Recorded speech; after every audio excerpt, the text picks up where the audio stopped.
guys, today we're going to be reading Go Fly Kite, Charlie Brown.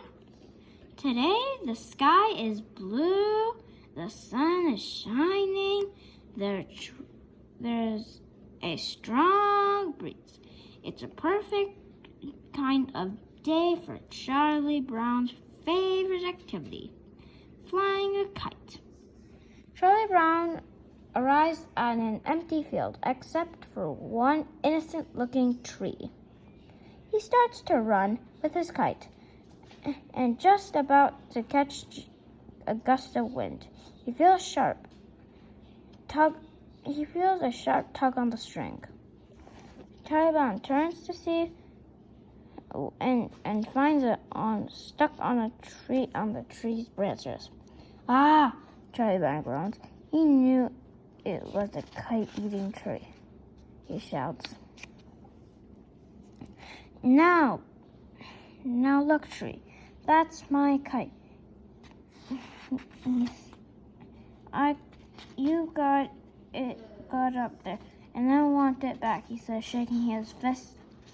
The tree says nothing. You can't argue with a kite-eating tree, Charlie Brown says to himself, and he begins the sad walk home without his kite. Charlie Brown gets to work, making another kite, a red one. This time, back so soon? Sally asks him. I'm hoping the kite-eating tree isn't in the mood for strawberry flavor, Charlie Brown replies as he heads outside with his new kite.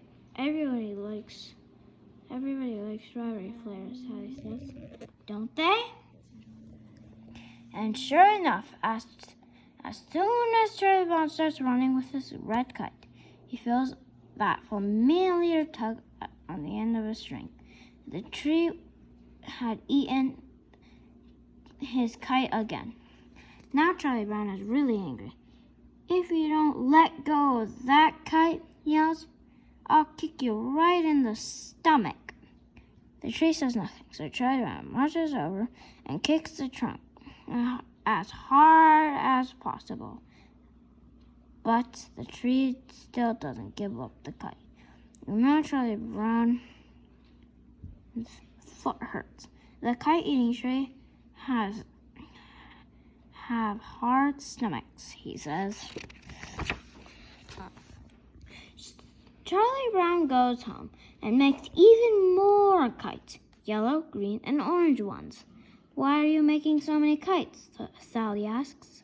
It's like a blueberry and a strawberry. I bet it will like the lemon flavor too, said Charlie Brown. But I'd really like to find a flavor it doesn't like. Sally thinks for a moment, then shrugs. Try the lime green one.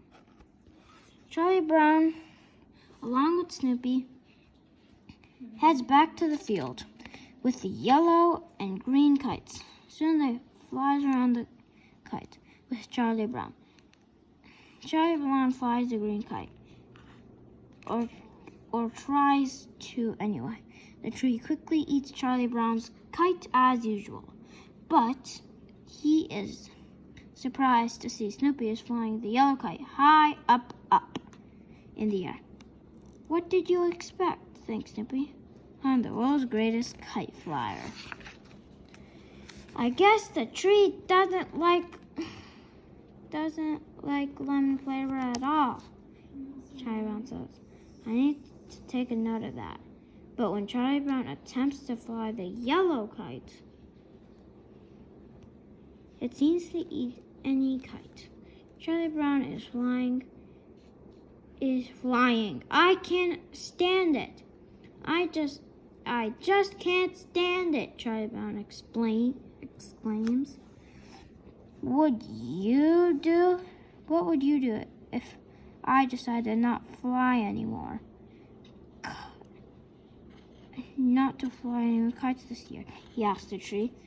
When he doesn't get a reply, he shouts, You starved to death. That's what you do. Charlie Brown is still mad. But a small part of him feels better knowing the tree needs him. It's nice to be needed, Charlie Brown thinks to himself. That's when he runs into Lucy and Lunas. You hate that tree, don't you? Charlie Brown asks. Lunas. Charlie Brown nods.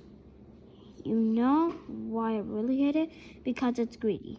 That's why. Even while it had a kite in its branches, I reach out and grab another one. It's like a little kid eating French fries.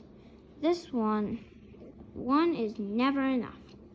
Lunas and Lucy decide to check out the kite-eating tree by themselves.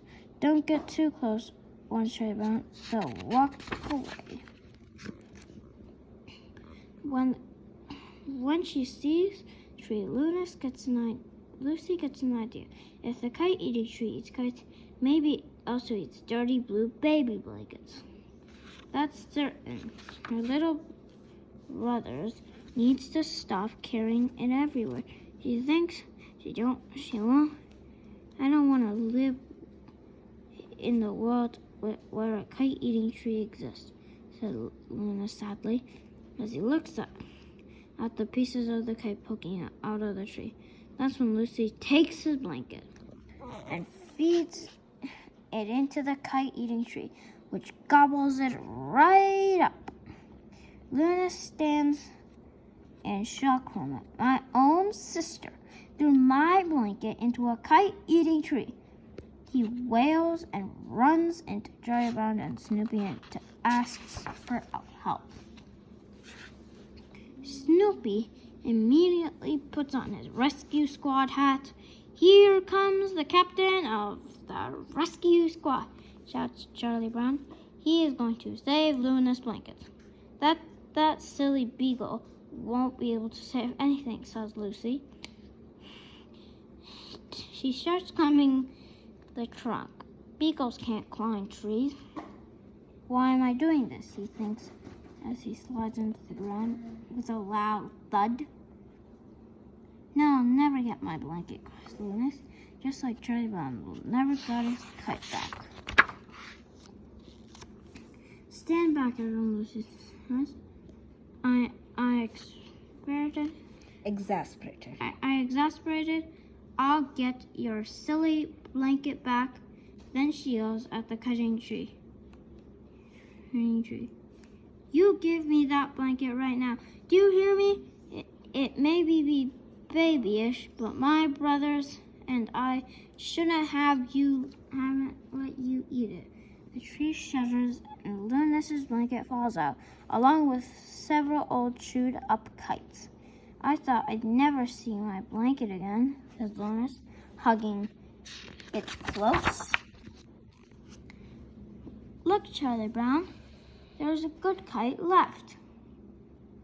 Lunas exclaims. You're right, said Charlie Brown, but there's no more wind to fly in. Snoopy has an idea. He calls out to Woodstock and the Beagle Scouts to help.